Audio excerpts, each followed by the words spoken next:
Hello students, आपका स्वागत है स्टडी होम सेंटर पर। तो आज के इस वीडियो में हम लोग चर्चा करेंगे कक्षा आठवीं के जो विषय विज्ञान है।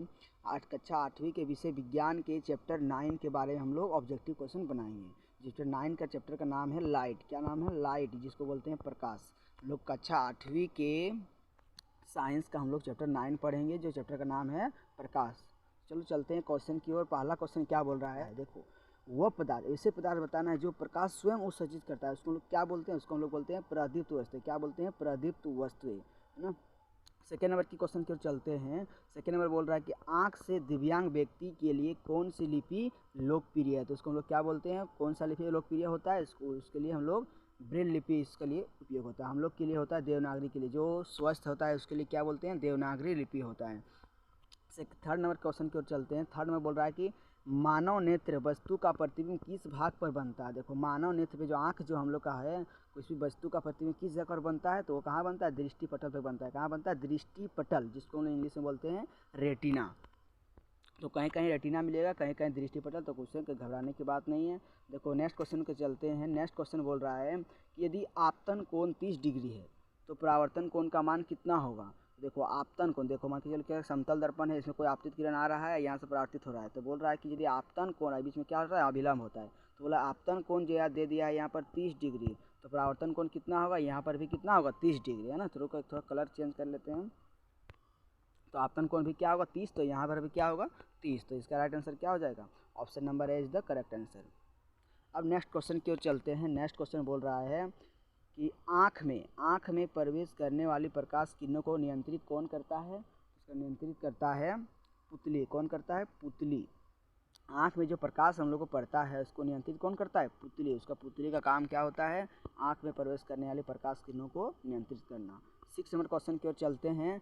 6 नंबर बोल रहा है कि आपतन कोण तथा परावर्तन कोण का मान क्या होता है? मतलब होता है क्या? होता है? समान होता है, असमान होता है, बताना है कैसा होता है। तो देखो आपतन कोण, जैसे मान लो ये वाला समतल दर्पण, ये वाला क्या होता है? एक दर्पण होता है।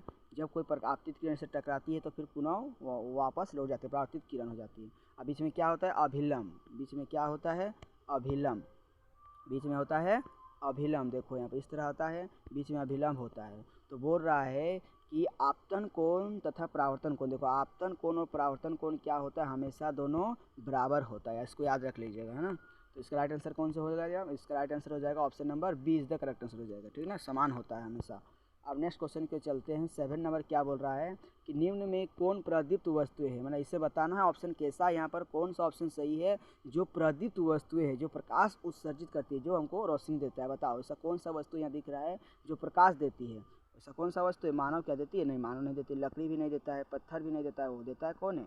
सूर्य देता है। कौन देता है? सूर्य क्या करता है? प्रकाश उत्सर्जित करता है। नेक्स्ट क्वेश्चन की ओर चलते हैं। 8 नंबर में। 8 नंबर क्या बोल रहा है कि निम्न में कौन अप्रदीप्त वस्तु है? मतलब बताना है इसमें से कौन सा अप्रदीप्त वस्तुएं हैं जो प्रकाश उत्सर्जित नहीं करता है। क्या बता? दर्पण उत्सर्जित करता है? नहीं करता है। आग करता है ना। विद्युत बल्ब भी करता है, जो हम लोग के घर में रहता है एलईडी बल्ब, उसको भी ओला भी करता है। तो इसका राइट आंसर क्या हो जाएगा? Option A number is the correct answer. दर्पण नहीं करता है। अब देखो नेक्स्ट क्वेश्चन को चलते हैं। सबसे इजी क्वेश्चन, परावर्तन के कितने नियम होते हैं? बहुत अच्छा क्वेश्चन, इसको एग्जाम बार बार पूछ देता है कि परावर्तन कितने नियम होते हैं। देखो परावर्तन के 2 नियम होते हैं। क्या नियम होता है? कि परावर्तन के 2 नियम होता है कि आपतन कोण और परावर्तन कोण हमेशा बराबर होते हैं। और क्या होता है? ये वाला पहला नियम है। दूसरा नियम क्या बोलता है कि आपतित किरण, जो सूर्य से आने कोई भी किरण, कोई प्रकाश स्रोत से आती है जो किरण, वो आपतित किरण और परावर्तित किरण, है ना, और आपतन बिंदु पर खींचा गया अभिलंब, तीनों क्या होता है? एक ही तल पे होता है। ये होता है दूसरा रूल होता है ना, दूसरा नियम। तो इसका कितना आंसर हो जाएगा? राइट आंसर हो जाएगा option number A is the correct answer. अब नेक्स्ट क्वेश्चन की ओर चलते हैं। नेक्स्ट क्वेश्चन बोल रहा है 10 नंबर में कि जब प्रकाश किरण समतल दर्पण पर लंबवत दिशा में आपतित होती है ना, तो आपतन कोण का मान कितना होता है? तो आपतन कोण का मान हमेशा याद रखना 0 डिग्री होता है। कितना होता है? 0 डिग्री, है ना। कितना हो जाएगा? 0 डिग्री, या तो फिर 30 डिग्री भी होता है, जिसका आंसर क्या हो जाएगा? ए बी दोनों हो जाएगा। क्या हो जाएगा? ए बी दोनों हो जाएगा। अब नेक्स्ट क्वेश्चन की ओर चलते हैं। नेक्स्ट क्वेश्चन बोल रहा है 11 नंबर में कि समतल दर्पण से बना प्रतिबिंब होता है। समतल दर्पण से बना प्रतिबिंब हमेशा कैसा होता है? हमेशा आभासी होता है, जिसको हम लोग काल्पनिक भी बोलते हैं। और 12 नंबर क्वेश्चन बोल रहा है कि श्वेत प्रकाश कितने रंगों का मिश्रण होता है? श्वेत प्रकाश हमेशा 7 रंगों का मिश्रण होता है, याद रख लेना। 30 नंबर क्वेश्चन बोल रहा है कि बहुमूर्तिदर्शी के निर्माण में कितने समतल दर्पण का उपयोग किया जाता है। या तो होता है तो कितना उपयोग का होता है, 3 गो दर्पण का उपयोग करना होता है। कितना, बहुमूर्तिदर्शी के निर्माण के लिए 3 समतल दर्पण का उपयोग किया जाता है। अब नेक्स्ट क्वेश्चन के चलते हैं। नेक्स्ट क्वेश्चन क्या बोल रहा है 40 नंबर में कि मानव नेत्र के रंगीन भाग को हम लोग क्या कहते हैं। तो मानव नेत्र के रंगीन भाग को हम लोग क्या कहते हैं, उसको हम लोग बोलते हैं आइरिस कहते हैं। क्या कहा जाता है, देखो मानव जो नेत्र होता है उसके अंदर में कैसा लेंस रहता है, हमेशा याद रखना उत्तल लेंस होता है। ये बार बार क्वेश्चन पूछ देता है, बहुत वेरी इंपॉर्टेंट क्वेश्चन है ना। नेक्स्ट क्वेश्चन के चलते हैं 16 नंबर में। 16 नंबर क्या बोल रहा है कि प्रकाश किरण समतल दर्पण पर 60 डिग्री के कोण पर आपतित होती है। तो बताना है परावर्तन कोण का मान कितना होगा। देखो आपतन कोण और परावर्तन कोण क्या होता है, बराबर होता है। तो इसका आंसर क्या हो जाएगा, 60 डिग्री आंसर हो जाएगा, है ना। A number is the right answer हो जाएगा। अब नेक्स्ट क्वेश्चन क्या बोल रहा है 17 नंबर में कि मानव के सुस्पष्ट दृष्टि की न्यूनतम दूरी कितनी होती है। देखो यहाँ पर आँख जो है और वस्तु का अधिक न्यूनतम दूरी मतलब कितना दूरी पर रखा जाए कि स्पष्ट वस्तु को देखा जा सकता है। मैंने मेरा क्या है, मेरा आँख है, वाला क्या है, मेरा आई है, मैंने आँख है ना।